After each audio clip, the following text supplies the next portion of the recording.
Someone once said, "There's only one place I want to go, and it's to all the places I've never been to." Our adventures begin in South Dakota, then on to Wyoming and Montana.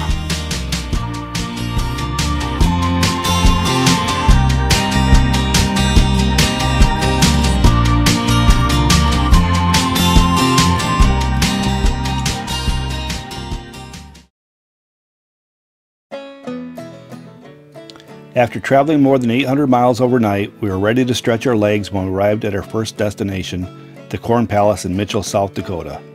This really is an interesting quick visit with plenty of history. The town's first corn palace, known as the Corn Belt Exposition, was built in 1892 as a gathering place for the community's fall festival, celebrating the end of the harvest and to showcase the rich South Dakota soil. The town rebuilt the palace in 1905 in an unsuccessful effort to move the state capital to Mitchell. The town outgrew the building and eventually built a third, larger multi-use corn palace, which was completed in 1921 and attracts over 500,000 visitors annually. The palace is redecorated each year with naturally colored corn and other grains and native grasses to make it the agricultural showplace of the world. They currently use 12 different colors or shades of corn to decorate the corn palace: red, brown, black, blue, white, orange, calico, yellow, and even green corn. Some of the notable concerts and events at the Corn Palace include John Philip Sousa Band in 1904, William Howard Taft campaigned here in 1908, Johnny Cash, the Beach Boys, Willie Nelson, Brad Paisley, Chubby Checker, and the Charlie Daniels Band. Just east of the Missouri River on I-90 is the Chamberlain, South Dakota Interstate Welcome Center. The key attraction to this rest stop is a 50-foot statue named Dignity of Earth and Sky. The statue depicts an indigenous woman in plain style dress holding a star quilt containing more than 100 blue diamond shapes that move in the wind. The sculpture honors the culture of the Lakota and Dakota peoples who are indigenous to South Dakota. 3 Native American women from Rapid City served as the models for the sculpture, which was erected in 2016.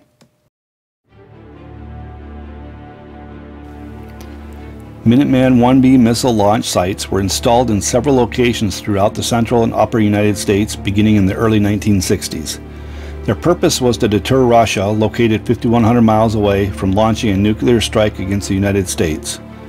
At one time, there were 1,000 active Minuteman missiles hidden in plain sight. The Minuteman II replaced the earlier models beginning in the 1970s. Some even featured multiple warheads inside one missile. Each Minuteman II missile had an explosive yield of 1.2 million tons of TNT. As a result of nuclear arms reduction talks between President George H.W. Bush and Soviet President Mikhail Gorbachev, there are now only 400 active Minuteman missiles in the United States.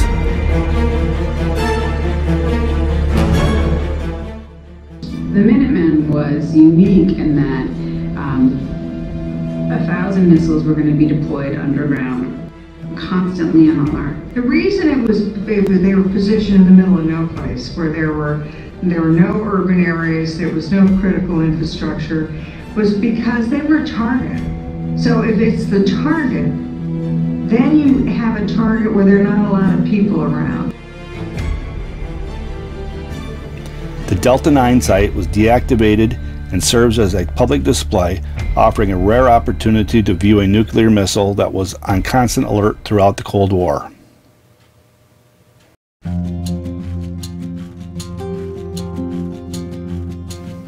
South of the town of Wald, South Dakota, and east of Highway 240 is our first camping site. We had been looking forward to visiting the Buffalo Gap National Grasslands overlooking the Badlands for some time. While the road is about 4 miles long and you can camp at any point along the drive, don't think you'll have the place to yourself. We drove the 2 miles along the ridge and must have passed 60 or more guests, with more arriving after we parked.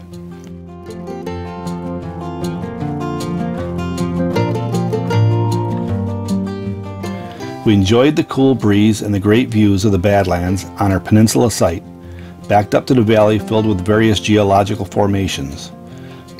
We also saw buffalo and bighorn sheep grazing in the grasslands beyond the valley. You'll need to bring all your own water as there are no facilities. You can stay up to 14 days in one 28-day period.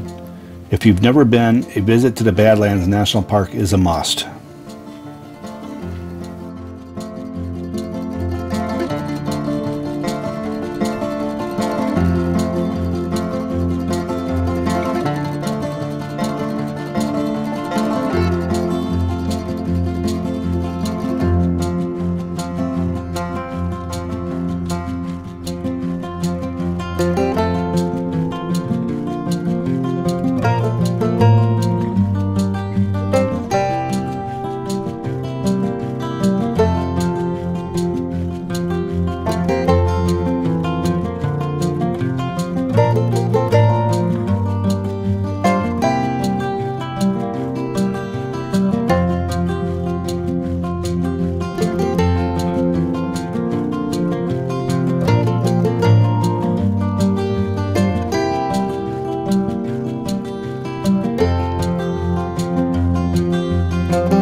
We packed up early for a quick trip through the town of Wall and a stop at Wall Drug.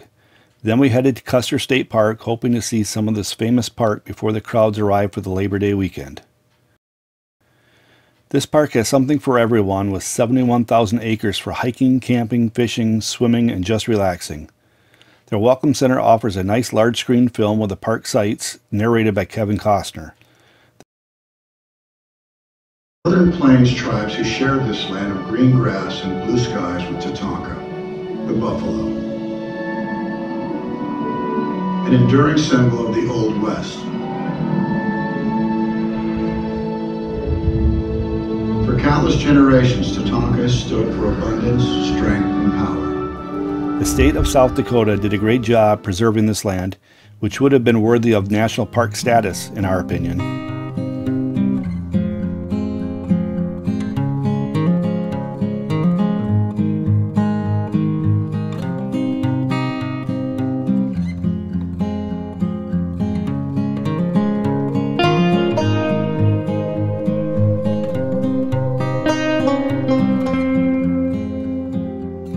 Our first adventure was to hike the Cathedral Spires trail.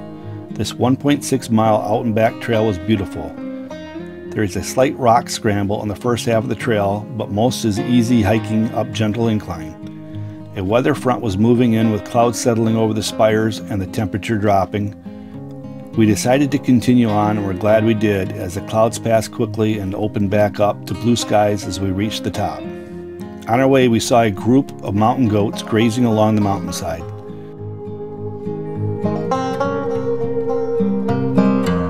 Trails wind between some of the spires, giving a unique view of these geological formations, but be careful as the footing can be steep and slippery.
The next destination was driving the roads towards the Needle's Eye. This winding drive takes you through several tunnels, with the narrowest leading to the namesake viewpoint.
Pickup camper was apparently bigger than most vehicles traveling through the tunnel, as a crowd of onlookers was forming to see if we would scrape the camper sides or top as we passed.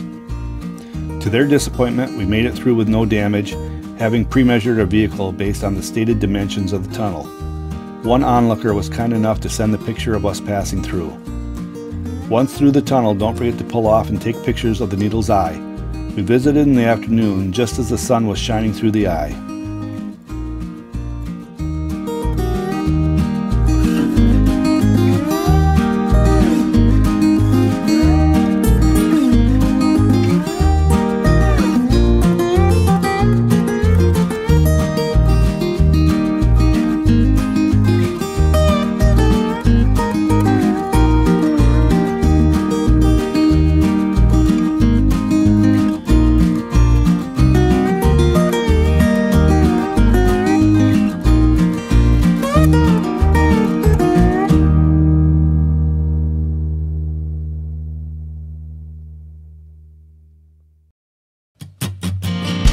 If you like this video, please give us a thumbs up and be sure to hit the subscribe button to be notified when new videos are loaded. In our next episode, we will complete our tour of Custer State Park, head north to Deadwood to visit the grave of Wild Bill Hickok. We'll find the geographical center of the nation, and then find camp at an epic boondocking site west of Buffalo, Wyoming. Until next time.